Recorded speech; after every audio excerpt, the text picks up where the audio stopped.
Bonjour, bienvenue sur la chaîne Naître et Exister. Je suis Gabriel Voisin, sophrologue existentiel. Aujourd'hui, j'aimerais vous parler du schéma corporel, un des principaux axes de travail de la sophrologie. Mais qu'est-ce que le schéma corporel? C'est simplement une représentation mentale de notre corps vivant, en train d'être. C'est une représentation mentale qui s'actualise de jour en jour, dans toute notre évolution. S'actualise par rapport à nos sens, à nos sensations.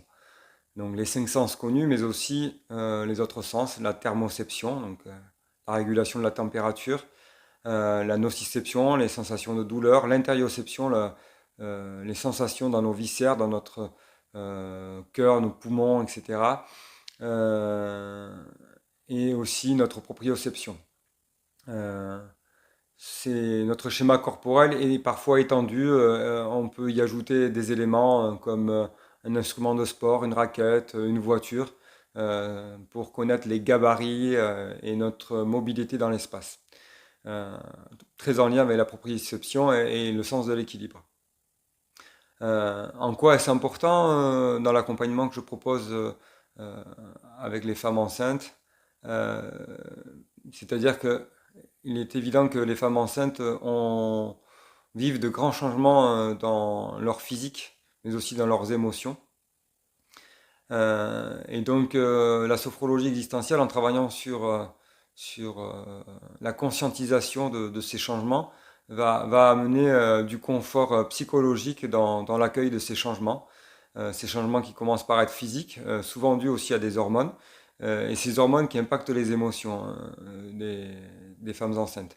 Euh, donc des changements d'humeur, ça peut être une grande sensibilité exacerbée ou des émotions moins agréables comme des crises de nerfs, de la colère.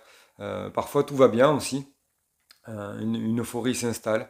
Donc quand l'équilibre est là et que c'est doux, autant ne pas toucher à l'équilibre, mais parfois il nécessite un accompagnement pour le confort et accueillir l'humeur. Ce schéma corporel, il peut être aussi après la grossesse euh, et l'accouchement en postpartum pour euh, revenir à une réalité corporelle différente qu'avant la première grossesse ou la seconde grossesse. Accueillir ces changements dans son corps, dans son humeur, et bien au-delà du postpartum aussi dans la parentalité. Comme je l'ai dit, le schéma corporel est une façon de percevoir tout son corps. Et son corps aussi est en lien avec son esprit, avec ses émotions euh, et le caractère de la personne. Et il est possible que des changements se soient produits et que la parentalité aussi vienne affecter la stabilité par différents phénomènes qui sont le manque de sommeil, les nuits hachurées, etc. Et la parentalité vient nous mettre face à nous-mêmes souvent et provoque des émotions qui peuvent être très très fortes, que ce soit dans tous les spectres des émotions, en passant par la colère, la tristesse, la joie. Et il s'agit d'équilibrer tout ça pour entrer en relation le plus sereinement possible avec les autres. Et les parents sont souvent en recherche de perfection, du meilleur pour leur enfant. Et souvent c'est un piège. Notre époque nous tourne vers la parentalité positive et multitude de techniques comportementales pour donner le meilleur à nos enfants, et ce qui est légitime. Souvent, nous oublions qu'il s'agit de notre intériorité, de notre passé, de beaucoup d'éléments qui sont à l'intérieur de nous. Et toutes ces méthodes sont très très bien. Seulement, il ne faut pas elles servent seulement de pansement à des blessures plus profondes.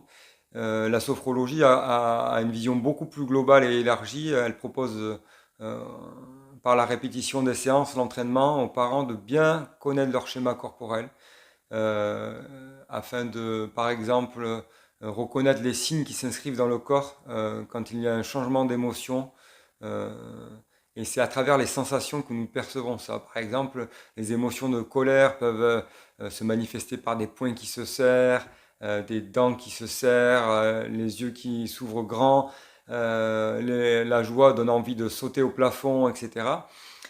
Savoir percevoir ces phénomènes qui apparaissent permet de connaître notre état, de se poser cette question à un moment donné, comment je suis ici et maintenant, pour savoir si je suis prêt à rentrer en relation avec l'autre, mon conjoint, mon enfant, etc. Euh,